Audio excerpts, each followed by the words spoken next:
تھا اور میں بڑا پریشان رہتا تھا. وہ جج مجھے دیکھتے ہی ہول فول بکتا تھا ہر روز جب بھی پیش. ایک دفعہ مجھے خواب میں کسی نے کہا کہ آپ سورہ تغابن پڑھ کے جائیں. میں نے رات کو 41 مرتبہ پڑھ کر سو گیا. سحری میں اٹھا 41 مرتبہ پھر پڑھی.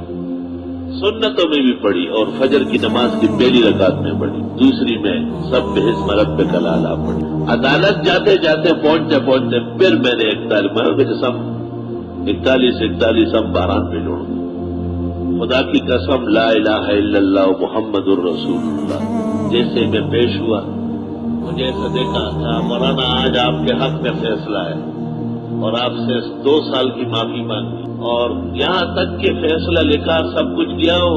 مجھے کہا آپ کو میں اپنی گاڑی میں گلشن چھوڑ کے آتا ہوں جج کے. میں نے کہا اللہ اس صورت میں آپ نے کیا کمالات رکھے اور ہم اس سے نادان اور بے خبر ہیں. دنیا اور دین کی ہر مشکل کے لیے آپ اس کو پڑھا کریں. پڑھتے پڑھتے آپ کا وظیفہ بن جائے گا. پھر اس کو آپ پڑھیں گے تو آسمان و زمین آپ کے کہنے سے ہلیں گے, حرکت کریں گے. یاد رکھنا.